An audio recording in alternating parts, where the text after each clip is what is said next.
as well give up and run if we let them take our What's going on, guys? gun. This video is going to be on combat multipliers. If you don't know what combat multipliers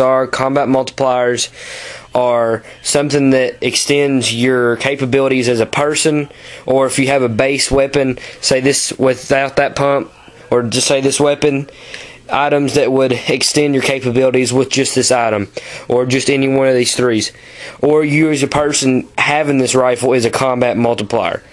So we'll go over different combat multipliers that you can have. There's an unlimited amount of combat multipliers that you can have. I'm just going to show you a different few here. But first we'll go over firearms. This is a Mossberg 520 gauge, Remington 597 VTR, Mossberg 512 gauge, 2012. Now, these rifles and shotguns, this shotgun came with this stock, had a different pump on it, was a hunting shotgun. Same for this one, had a completely different stock pump, different paint job, and did not have those rails on it. This rifle did not have tack light on it, nor a barrel mount, nor a red dot sight. Combat multipliers on these was the pump. This was the 1-point sling, the red dot, the UTG light, and the UTG gun mount. This, obviously, there's a lot on this one. Fiber optic dot. I got a rail for it, but it won't fit because of the model. Got to take it back. 1-point sling, 6-position stock, pistol grip. Can remove the stock to make it just a pistol grip. Rails for that light if you had to take it off. Turkey choke in it. And all that is a combat multiplier to what it originally was. Not saying originally that was a bad gun, but that just extends your capabilities as one person to handle more situations. Now, from your bases, whatever your basis is, your combat multiplier to these weapons is an LBE or chest rig or whatever you want to call it. LBE or chest rig. LBE is a low bearing vest or low bearing equipment. In this vest I have 100 rounds of 12 gauge shotgun, 225 rounds of 22 long rifle, and the basic stuff to maintain the rifle and to take care of people. This is a full trauma kit. Has your main combat killers except for tension pneumothorax, which is a built-up of air in your bodily cavity, which is a quick killer. It has airway in it, and it has blood stoppage. Does not have a 14 gauge needle like most trauma kits to handle tension pneumothorax. But I do not have the training. Do plan in the future, but that doesn't mean someone around me would not have the training to do that. So I do need to get a tension pneumothorax needle for this kit. Like I said, this is very basic. This has got everything on it to handle for one patrol or outing or whatever you want to call it. This is a combat multiplier. Another combat multiplier. This may not be that much of a combat multiplier. What it's basically set up for, it's not really much of a combat multiplier. I just got it out because it was there. There's a lot more stuff like a bug out bag. You've seen that before. Food preps, water preps, ammunition preps. But this is a ERB, which is emergency response bag. This has everything in it in case of a storm or an emergency. It has different lights, different ropes, different pulleys, different cables, different straps, stuff that you would have to straps for pulling logs, and if we do end up going out in the storm, we would probably take our chainsaw. There's just different stuff in here, and if I had to grab this during a storm, I'd grab the trauma kit off this and take it with me. This is a combat multiplier.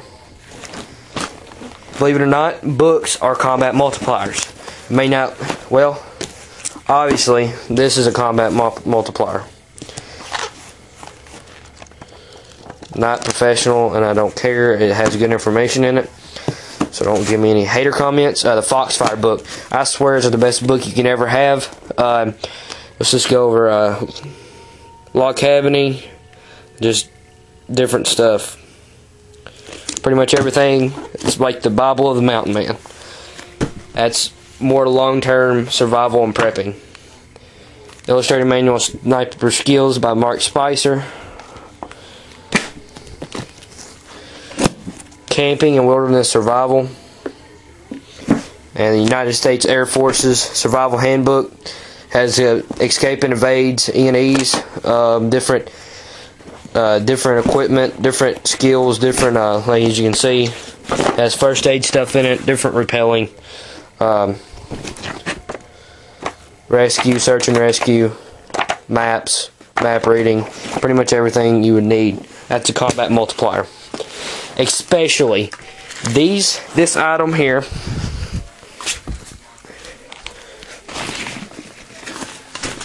That is a extended fight bag. EFB, extended fight bag.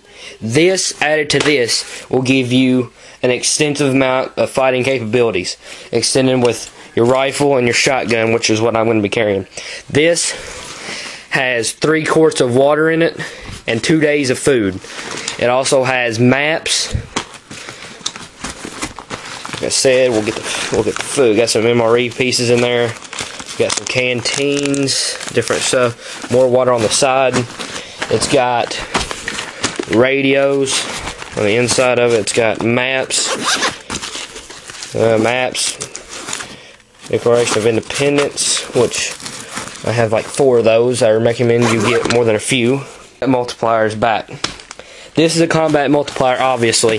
This can extend your fight out to, if you had to stay overnight in a scenario, if you had to. If you ever had to go out on a patrol or duties or whatever in WROL, SHTF, whatever it may call for, I would take this, I would put this on, strap that on my back, strap this over that on my left side, because this rides high right, the way I have it set up, that does. And that would be slung on my back. This would be on the one point in front of me, and that's a combat multiplier right there. So you went from a basic rifle to upgrades to that to that, and that's a combat multiplier. Combat multipliers are just basically extending, like I said, extending your reach on your capabilities. Capabilities are your main thing that you really want to prep for. That's what prepping is, having capabilities in a bad situation. So that's my video on combat multipliers. I hope you guys enjoyed this video, and thanks for watching, and I'll talk to you guys later.